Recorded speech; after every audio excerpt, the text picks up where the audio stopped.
ಇವಾಗ ನಾವು ಹೇಳೋದೇನೆಂದರೆ, ಸಾಕ್ಷಿ ನನ್ನ ಮೊಬೈಲ್ ಏನಿದೆ, ನನ್ನ ಮೊಬೈಲೇ ನನಗೆ ಸಾಕ್ಷಿ ಇದ್ದಿದ್ದು.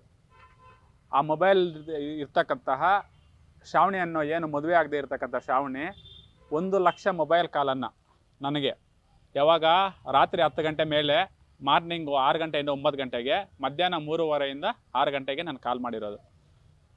ಆ ಮೊಬೈಲಲ್ಲಿ ನನಗೊಂದು 200-250ಕ್ಕೂ ಹೆಚ್ಚು ಮೆಸೇಜ್ಗಳು. ಇವತ್ತು ನಿಮ್ಗೆ ಏನು ಹೇಳ್ತಾ ಇದ್ದಾರೆ, ಸಾವಿಗೀಡೆ ಗಾಡ್ತೆ ಅಂತ ಹೇಳ್ಬಿಟ್ಟು ಅದರಲ್ಲಿದ್ದಾವೆ. ಏನಂತ, ನಾನು ಸತ್ತೋಗ್ತೀನಿ, ನನ್ನ ಜೊತೆಯಲ್ಲಿ ಏನಾದ್ರು ಇಲ್ಲದೇ ಇದ್ದಾರೆ ಅಂತ ಹೇಳ್ಬಿಟ್ಟು. ಅದರಲ್ಲಿ ವಿಡಿಯೋ ರೆಕಾರ್ಡ್ ಆಗಿರ್ತಕ್ಕಂತಹ ವಿಡಿಯೋಗಳಿದ್ದಾವೆ, ನಾವಿಬ್ಬರು ವಿಡಿಯೋಗಳಿದ್ದಾವೆ. ಅವ್ರ ಮೊಬೈಲ್ಗಂತಾನೆ ನಮ್ಮೂರ ಹತ್ರ ಅಟ್ಯಾಕ್ ಮಾಡಿರೋದು ಮತ್ತು ಎಲ್ಲ ದಾಖಲೆಗಳು ಮೊಬೈಲೆಲ್ಲ ಇದ್ದಾವೆ. ಇವಾಗ ಆ ಹುಡುಗಿಗೂ ನನಗೆ ಸಂಬಂಧ ಇಲ್ಲದೇ ಇದ್ದರೆ 1,00,000 ಮೊಬೈಲ್ ಕಾಲು ರಾತ್ರಿ ಎಲ್ಲ ಏನಕ್ಕೆ ಕಾಲ್ ಮಾಡಬೇಕು? ನಮಗೂ ಸಂಬಂಧ ಇಲ್ಲಾಂದರೆ ಏನಕ್ಕೆ ನೀನು ಅಷ್ಟು ಕಾಲ್ಗಳು ಮಾಡಬೇಕಾಗತ್ತೆ, ಮೆಸೇಜ್ ಮಾಡಬೇಕಾಗತ್ತೆ? ನನ್ನ ಜೊತೆ ತಿರುಗಾಡಿಲ್ಲ ಅಂತ ಇವತ್ತು ಶ್ರಾವಣಿ ಅವರು ಹೇಳ್ತಾ ಇದ್ದಾರೆ. ಇವತ್ತು ಟೆಕ್ನಿಕಲ್ ಇದೆ, ಯಾರು ಸುಳ್ಳು ಹೇಳಿದ್ರು, ನಾನು ಸುಳ್ಳು ಹೇಳಿದ್ರು, ಅವ್ರು ಸುಳ್ಳು ಹೇಳಿದ್ರು ಇವತ್ತು CDR ಇದೆ. ಇಡೀ ಕರ್ನಾಟಕದಲ್ಲಿ ಎಲ್ಲೇ ಎತ್ಕೊಂಡು ಹೋಗ್ಬಿಟ್ಟು ಆ ಹುಡುಗಿ ನಂಬರು ನಂಬರನ್ನು CDRಗೆ ಹಾಕಲಿ.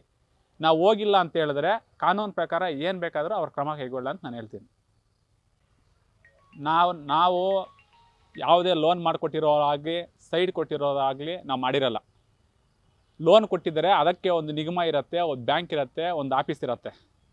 ಅವ್ರಿಗೆ ಒಂದು ಯಾರೇ ಲೋನ್ ಮಾಡಿಕೊಟ್ರು ನನಗೆ ತಿಳಿದಿರೋ ಪ್ರಕಾರ ಅವ್ರ ಪರ್ಟಿಕ್ಯುಲರ್ಗೆ ಅವ್ರಿಗೆ ಲೋನ್ ಬರುತ್ತೆ, ಬೇರೆ ಅವ್ರಿಗೆ ಲೋನ್ ಕೊಡಲ್ಲ. ಇವತ್ತು ಜನ್ರೇಷನಲ್ಲಿ ತಂದೆ ಆಗಲೇಬೋದು, ತಾಯಿ ಆಗ್ಬೋದು, ಹೆಂಡತಿ ಆಗಬೇಕು, ಯಾರ ಹೆಸರಲ್ಲಿದ್ದಾರೆ ಅವ್ರಿಗೆ ಬರುತ್ತೆ. ಲೋನ್ ಕೊಟ್ಟಿರೋದಲ್ಲ. ಏನು ಶ್ರಾವಣಿ ಕರ್ನಾಟಕ ಬ್ಯಾಂಕ್ ಅಕೌಂಟ್ ಇದೆ, ನನ್ನ ಜೊತೆ ಬರೋದಕ್ಕೆ, ನಾವಿಬ್ಬರು ತಿರುಗಾಡೋದಕ್ಕೆ ಆ ಹುಡುಗಿ ನನ್ನ ಹತ್ರ ಟಿಪ್ ಅಂತ ಹೇಳ್ಬಿಟ್ಟು ಅಮೌಂಟ್ ಬೇಕು, ಗೋಲ್ಡ್ ತಗೊಳ್ಳೋಕ್ಕೆ, ಬಟ್ಟೆ ತಗೊಳ್ಳೋಕ್ಕೆ ಎಲ್ಲ ಅಂತ ಹೇಳ್ಬಿಟ್ಟು ನನ್ನ ಹತ್ರ DD ಮುಖಾಂತರ ಅಷ್ಟು ತಗೊಂಡಿದ್ದಾಳೆ. ಎಷ್ಟು? ಕರ್ನಾಟಕ ಬ್ಯಾಂಕ್ ಅಕೌಂಟ್ಗೆ ಆ ಹುಡುಗಿಗೆ 3 ಲಕ್ಷ ಹೆಚ್ಚು ಕಮ್ಮಿ ಹೋಗಿದೆ. ಮತ್ತು ಇನ್ನೂ 2-3 ಅಕೌಂಟ್ ಇದ್ದಾವೆ, ಫೋನ್ಪೇ ಇದೆ, ರೀಚಾರ್ಜ್ ಮಾಡಿದ್ದೀನಿ. ಇದೆಲ್ಲ ನಾನು ಸುಳ್ಳು ಹೇಳೋಕ್ಕಾಗಲ್ಲ, ಇದೆಲ್ಲ ದಾಖಲೆಗಳಿರ್ತವೆ, ದಾಖಲೆ ತೆಗಿಬೋದು. ಇದೆಲ್ಲ ಮಾಡಿಸ್ಕೊಂಡು ಸುಳ್ಳು ಆರೋಪ ಮಾಡ್ತಾ ಇರೋದು. ಏನಂತ ಲೋನ್ ಅಂತ ಹೇಳೋದು. ಲೋನ್ ಏನಾದರೂ ಮಾಡಿದರೆ ಯಾವ ಇಲಾಖೆ ಅಂತ ಹೇಳಿ, ಯಾವ ಬ್ಯಾಂಕ್ ಅಂತ ಹೇಳಿ, ಬೇಕಾದರೆ ತಗೊಳ್ಳಿ. ಅದ್ರ ಮೇಲೆ ನಾನು ಸುಳ್ಳು ಹೇಳ್ತಾ ಇದ್ದೆ. ನನಗೆ ಇಡೀ ಕರ್ನಾಟಕದ, ಇಡೀ ನಮ್ಮ ರಾಜ್ಯದಲ್ಲಿ ಯಾವುದು ಈ ಕಾನೂನು ಕ್ರಮ ಇರುತ್ತೆ ಅದಕ್ಕೆ ಹೆಚ್ಚು ಕಾನೂನು ಕ್ರಮ ಹಾಕಲಿ. ನಾನು ಒಬ್ಬ ಹೆಣ್ಣು ಮಗನ ಆಚೆ ಇಕ್ಕ ಅವಮಾನ ಪಡ್ಸೋಕ್ಕೆ ನಾವು ಹೋಗಲ್ಲ. ಅವ್ರ ಅವಮಾನ ಇಕ್ಕಿ ನಮ್ಮನ್ನು ಬೀದಿಯಲ್ಲಿ ಇಕ್ತಾ ಇರೋದು ಅವರು ಅಲ್ಲ. ನಮಗೆ ಏನು ಸುಳ್ಳು ಆರೋಪ ಮಾಡಿ ಜನರಿಗೆ ಹೇಳ್ಕೊಂಡು ಲೋನ್ ಮಾಡಿಸಿದ್ದೀನಿ, ಮತ್ತು ಯಾವುದೋ ಒಂದು ಹಕ್ಕುಪತ್ರ ಕೊಟ್ಟಿದ್ದೀನಿ ಅಂತ ಹೇಳ್ತಾ ಇದ್ದಾರೆ. 97-98 ನಲಗುಟ್ಟಲ್ಲಿ ಗ್ರಾಮದಲ್ಲಿ ನಾನು 1ನೇ ಕ್ಲಾಸ್ ಕೂಡ ಓದಿಲ್ಲ. ಅದನ್ನು ಇದುವರೆಗೂ 10 ವರ್ಷದಿಂದ ಯಾರೂ ಕೂಡ ಖಾತೆಗಳು ಕೂಡ ಮಾಡಿಲ್ಲ ಗ್ರಾಮದಲ್ಲಿ. ಏನೋ ಲಿಟಿಗೇಷನ್ ಇದೆ ಅಂತ ಹೇಳ್ಬಿಟ್ಟು ಸುಳ್ಳು ಆಗಿ ಅದನ್ನು ಆರೋಪ ಮಾಡಿ ನಮ್ಮ ಸೈಟ್ ಕೊಡ್ತೀವಿ ಅಂತ ಹೇಳ್ಬಿಟ್ಟು ಸುಳ್ಳು ಆರೋಪ ಮಾಡ್ತಾ ಇದ್ದಾರೆ. ಯಾವುದೇ ಆ ಥರ ಆಗಿಲ್ಲ.